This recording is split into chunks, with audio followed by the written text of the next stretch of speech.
بیماری پیدا کرتا ہے یا ہمارے باڈی کے جو نارمل فنکشن ہے اس میں خرابی پیدا کرتا ہے تو ہمارے باڈی میں ایک سسٹم موجود ہے جسے کہا جاتا ہے امیون سسٹم، قوت مدافعہ. وہ پھر ان مائکرو آرگینزمز کو باڈی سے ایریڈیکیٹ کرنے کی کوشش کرتے ہیں اور ہمارے باڈی سے باہر نکالنے کی کوشش کرتے ہیں یا ان کو سپریس کرنے کی کوشش کرتے ہیں. تو پھر جو ہمارے باڈی کا جو ڈیفنس سسٹم ہے یا امیون سسٹم ہے، جو قوت مدافعت ہے، ٹھیک ہے، اس کو ہم امیونالوجی میں پڑھتے ہیں. اور یہ ڈیفنس سسٹم پیتھوجنز یا ڈیزیز کازنگ مائکرو آرگینزم جو ہے اس کے اگینسٹ ہوتا ہے.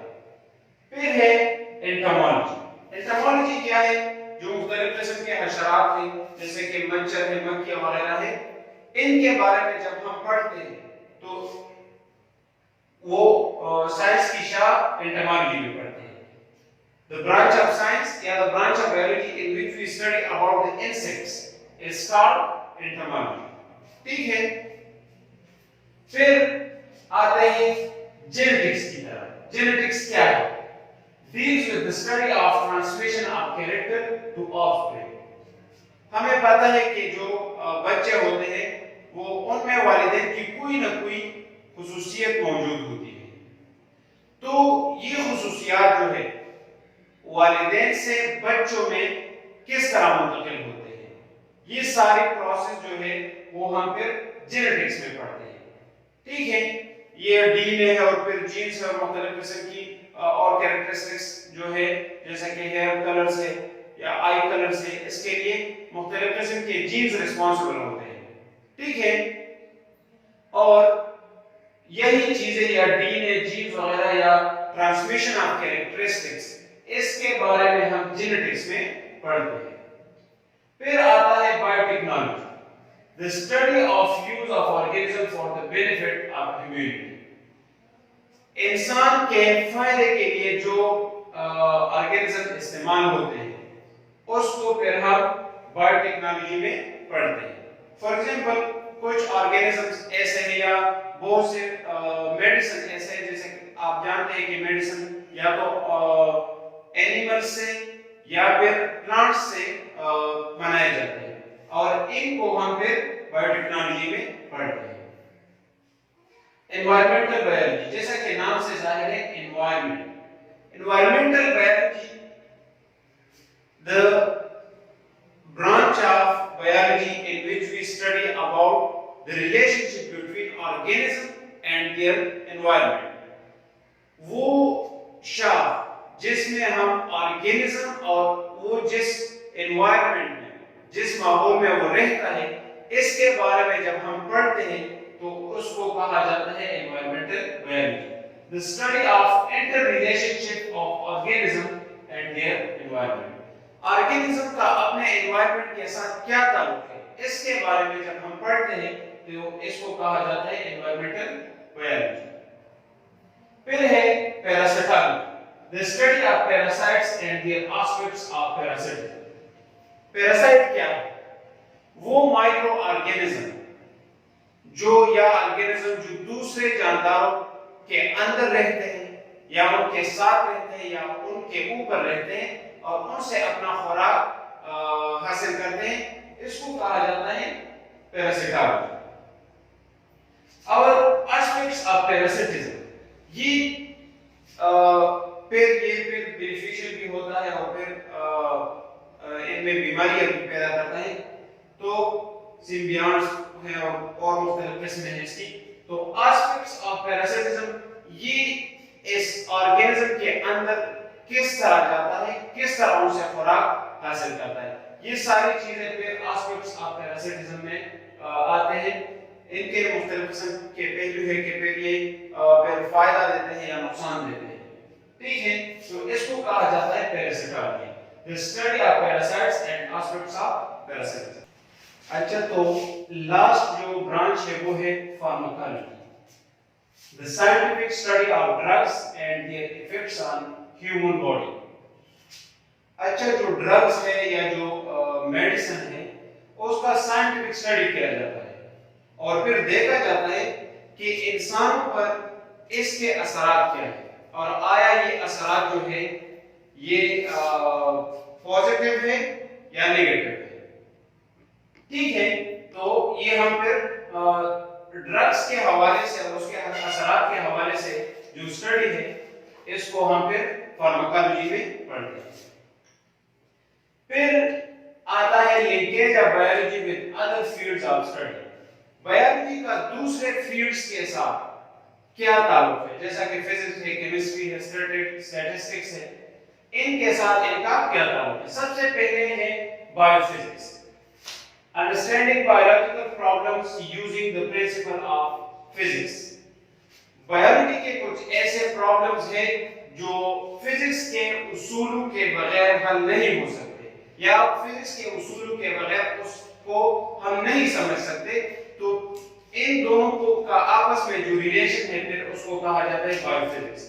فار ایگزامپل ہم فوٹوسنتھیسس کے بارے میں ہم جانتے ہیں کہ یہ وہ عمل ہے جس میں پودے اپنے لیے سورج کی روشنی میں اور کلوروفل کی موجودگی میں اپنے لیے خود خوراک تیار کرتے ہیں. تو فوٹوسنتھیسس کا جو پہلا عمل ہے جس پہ فوٹوسنتھیسس سن ریز جو ہے وہ ایبزارب کرتی ہے, تو پھر یہ سن ریز کس طرح ایبزارب ہوتی ہے اس کو فزکس کے اصولوں کے مطابق سمجھا جاتا ہے, یا فزکس کے اصولوں کے مطابق اس کو ایکسپلین کیا جاتا ہے. پھر ہے بایو کیمسٹری. ہم جانتے ہیں کہ انسانی یا جتنے بھی لیونگ آرگینزمز ہیں ان کے وجود کے اندر مختلف قسم کے کیمیکل پروسیس ہوتے ہیں یا کیمیکل کمپاؤنڈز اس میں پائے جاتے ہیں.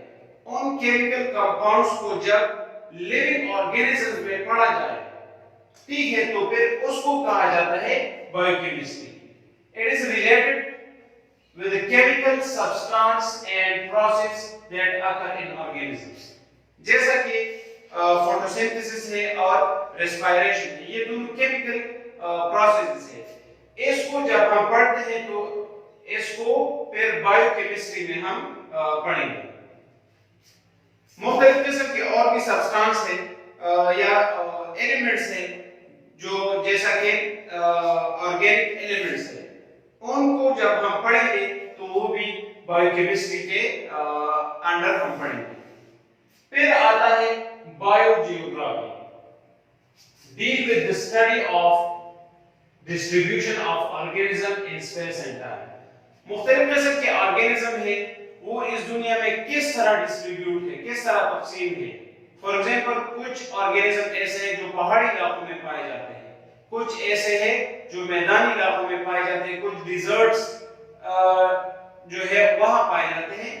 تو یہ کس طرح پائے جاتے ہیں اور کیوں پائے جاتے ہیں, ان سب سوالات کو سمجھنے کے لیے پھر ہم بایو جیوگرافی پڑھتے ہیں.